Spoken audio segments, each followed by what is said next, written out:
Welcome creatures, I am here because I have a new project and this video is it. I want to do a series where I talk about urban legends, which I'm very fascinated with, but also do my makeup at the same time. I'm not going to be doing just any makeup, I'm going to be doing special effects makeup. I'm so excited about this, so without any further ado, let's get into it. Today's makeup look is not based on the urban legend that I will be talking about. Today I'm going to be doing an e-girl look that Call Me Chris did. I'm going to be taking a little breaks to watch a video, but I'll start filming again whenever I'm ready to do the next step and when I'm ready to talk about today's urban legend, which is the 27 Club. So I have to wait for the video to load a little bit, so I'm going to talk about my next point, which is, of course, there is a trigger warning to this video because it is involving topics such as death and suicide, and drug use, lots of drug use. It is also a topic that hits home to me because I was 27 when I went into the ICU and had to be resuscitated because of an accidental overdose due to endometriosis. This is so very clear, okay? This is not a tutorial. This is an attempt. I don't know how to do makeup. I'm not a makeup artist. I don't know what I'm doing. This is probably gonna look like shit, but we're gonna have fun, alright? Also, I'm not going to be showing you what products that I will be using. This is more for the urban legend than it is for the makeup look. However, if you want a list of what I use and or a tutorial, just leave a comment down below and let me know so I can do it. So, all the joking in the world became a reality for me because of a desperate moment of dealing with endometriosis. So that, my dear friends, is one part of my life that I am traumatized by. So I really wanted to know what this so-called 27 Club was about.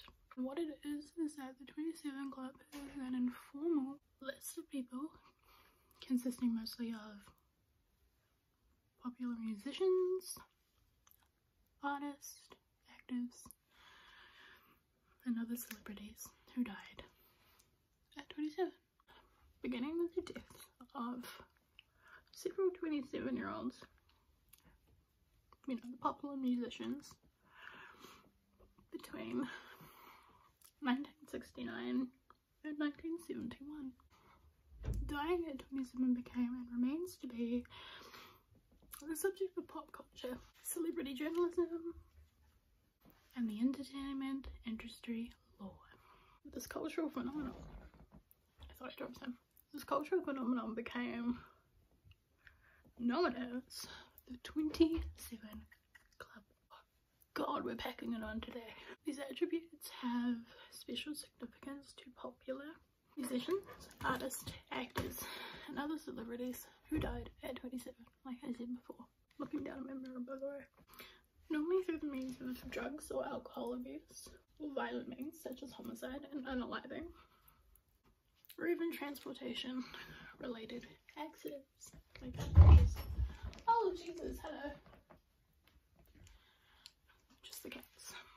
Several exhibitions, novels, films and stage plays have been devoted to this idea. Oh, I'm gonna burn a penis on my nose. This cultural phenomenon also gave rise to the urban myth that celebrities are more likely to die at the age of 27. However, this claim has been proven wrong by research.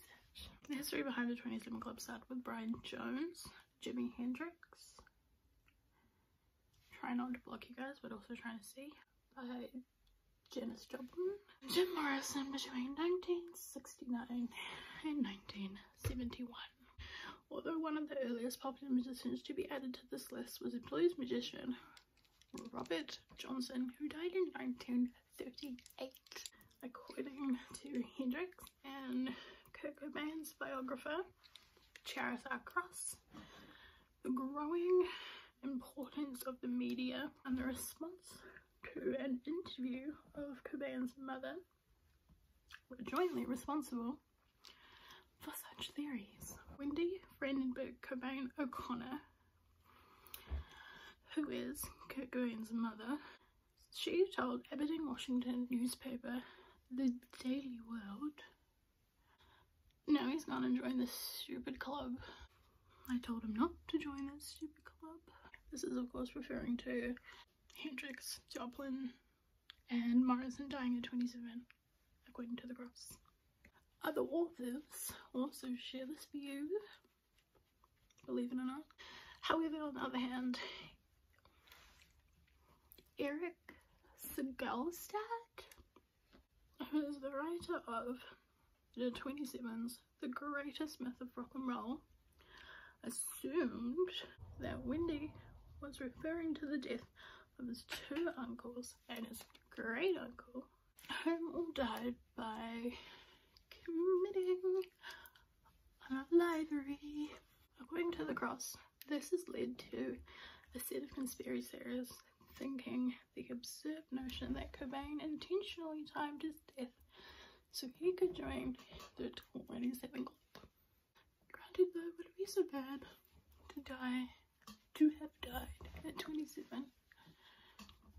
I mean, 27 is a pretty good age. You're young, you're beautiful, you stay in everyone's mind as that rather than growing up, becoming old, you know, that sort of thing. So, 17 years after Cobain's death in 2011, Amy Winehouse died at 27. No shock and horror there. This, of course, caused a renewal massive media attention devoted to mentioning the club once again. Do you think that's enough blush for the look? I don't know. I've never done a look like this before. I look slightly sunburned. Wow. I thought I pushed record and stated 3 paragraphs and powdered my face. Although it does look like it needs another powdering anyway, so I'll just do that, but kind of annoying. Anyway, 3 years prior to Amy Winehouse's death, she started to fear the 27 Club and dying at the age of 27. Someone does not need to be a musician to qualify as a member of the 27 Club. And the Rolling Stones had included a television actor by the name of Jonathan Brandis as a member of the club after he unalived himself back in 2003. Do you mind? God, cats.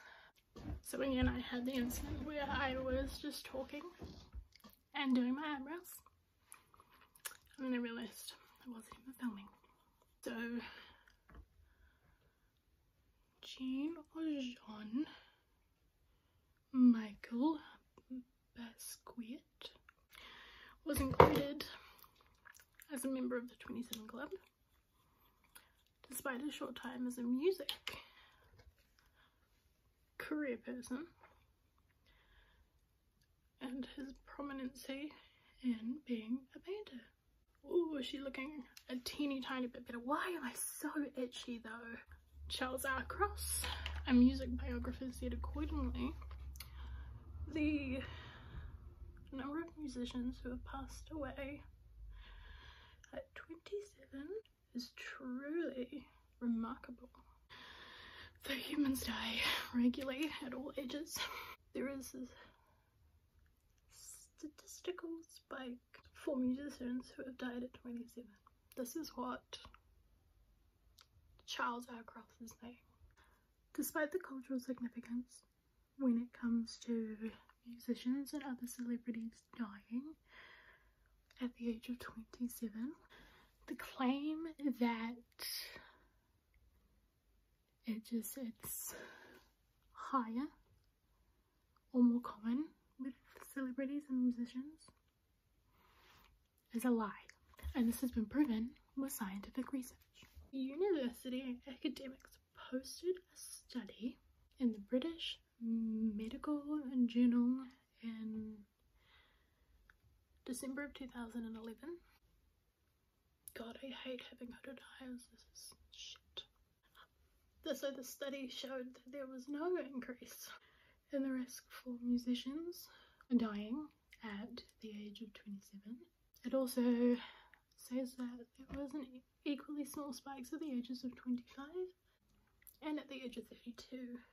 So this study also noted that yes, young adults who are musicians have a higher death rate compared to the general young adult population. So like it could, very much could be true. Can't even see that colour, it's fine. It could be true that fame increases the risk of death in musicians, but it doesn't necessarily mean it's limited to just the age of 27. You know what I mean? You know what I mean? In 2024, the conversation suggested that the statistical evidence shows that popular musicians are most likely to die at the age of 56, with a 2.2% difference in comparison to the 1.3 at 27. Before I continue doing any more of my this, I've got a big part of my script that I haven't read to you guys yet, so I'm just going to do that and then I'll do some more makeup. But we're going to talk about in the popular culture when it comes to the 27 Club. First off, we're going to start off with the Fall Out Boy song 27 from their 2008 album Folie à Deux. Again, I'm probably butchering all these names, but fuck it. So this is a song that references the club. There's a lyric in the song that explores self-indulgent lifestyles that appear to be quite common in rock and roll. Pete Wentz is primarily the lyricist for Fall Out Boy, and he wrote the song because he felt that he was living a similar dangerous lifestyle. John Craigie's song 28 from his 2009 album Montana Tale and his 2018 live album Opening for Steinbeck is written from this perspective of the 27 Club members Jim Morrison, Janis Joplin and Kurt Cobain, as each contemplates, yes, I'm reading straight from my script, give me a break, this is my first video, I don't know what I'm doing, contemplates their respective morality and imagines what they would do differently if they could have made it to 28. Craigie wrote this song when he himself was aged 27. Eric Burdon's song 27 Forever from his 2013 album Till Your River Runs Dry has the theme of the 27 Club reference in the song. Band Let Live featured a song named 27 Club on its 2013 album The Blackest Beautiful. The Blackest Beautiful. Yeah. Didn't realise that sentence was going to be so short, but sure.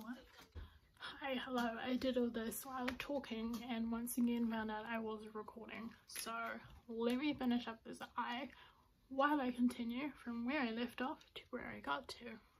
In Halsey's song Colour, it includes the line, I hope you make it to the day you're 28 years old, obviously referencing making it past 27.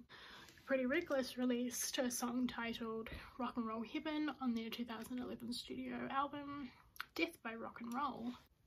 The song is about Jimi Hendrix, Janis Joplin and Jim Morrison. The lead singer Taylor Momsen wrote the song after falling into a depressive state from the deaths of her producer Kato and Chris Connor, the latter of whom her band had opened the night before his death. Now we're moving on to video games. There is only one. In 2006, the video game Hitman, one of the in-game missions, Club 27, involves killing an indie musician while he's celebrating his 27th birthday. In the world of comics, cartoonist Luke McCary created the 27 Club comics series for Mad Magazine, debuting in its relaunch's first issue in 2008. The comics featured Jimi Hendrix, Janis Joplin, Amy Winehouse, Jim Morrison, and Kurt Cobain as paranormal pop stars descending from rock and roll heaven to save the planet with the aid of moral medium Keith Richards. And that is where I got up to before I found out I wasn't recording. Let me figure out what I'm supposed to be doing next, and I will be right back to talk about more. Now let's talk about the list of identified members. Because the 27 Club is entirely not fictional, and there's no official membership to join the club, the following people I'm about to mention are the ones that I know of, or at least have heard of, at the very, very least. Ooh, damn. Is she pretty? I do still need my mirror, I'm so sorry guys. And while I'm talking, as a warning, I will be obviously talking about their deaths and how they died. So, again, another trigger warning if this is not something you think I can handle. That is perfectly fine. You're more than welcome to turn off the video, and I will see you in the next one whenever it comes out, because I don't know. I just don't know. Of course, the first one that we're going to talk about is Jimi Hendrix. He was born on November 27th, 1942. He was a pioneering electric guitarist, singer, and songwriter of the Jimi Hendrix Experience and band Gypsies. Hendrix died of asphyxia. God, I should have researched how to look up some of these songs. Due to drug use on September 18th, 1970. Next we're going to talk about Kurt Cobain. He was born on February 20th, 1967. He was the founding member, lead singer, guitarist, and songwriter of Nirvana. He died by unaliving himself on April 5th, 1994. 1994. Which was the year I was born, but he did it before I was born. Then of course Amy Winehouse, who was born on September 14th, 1983. She died of alcohol poisoning on July 23rd, 2011. And she was a singer and songwriter. The one that came to a shock to me, but mainly just because I didn't know about it, was Sahara Davenport. They were a drag queen, and they were on RuPaul's Drag Race, and they unfortunately died of heart failure on October 1st, 2012. Kim Jong-hyun, born April 8th, 1990. This one also shocked me a little bit, only because I've only just kind of gotten into the K-pop scene. They were a vocalist and lyricist of the K-pop band SHINee. They committed unaliving in December 18th, 2007, and I just want to say the way that South Korea came together for his death broke my heart. Now let me finish this lipstick, let me figure out what there's left to do, and I'll read you the last part, which is all about the white lighter myth. So this is the final look, and now we're going to talk about the white lighter myth. The white lighter curse, or white lighter myth, is an urban legend based on the 27 Club, in which is claimed several musicians an artist, have died while in the possession of a white disposable cigarette lighter, leading such items to become associated with bad fortune. The myth is primarily based on the deaths of Jimi Hendrix, Janis Joplin, Jim Morrison, and Kurt Cobain. This myth is also integrated within the cannabis culture. I really want a white lighter. In 2017, Snopes.com published an article discrediting the theory. In 2017, Snopes.com published an article discrediting the theory, noting that Beck, you know, the lighter and pen company thing, did not begin producing white disposable lighters until several years after the deaths of the members of the 27 Clubs, including Hendrix, Joplin, Morrison, and that disposable lighters produced by other companies were not widely available at that time. So there you go. This is my ego look. You will. And this is the end of the urban legend of the 27 Club. I feel like a 9-year-old who got into her parents' makeup, and I'm now gonna go do some TikToks. I mean, at the very least, remove this lipstick because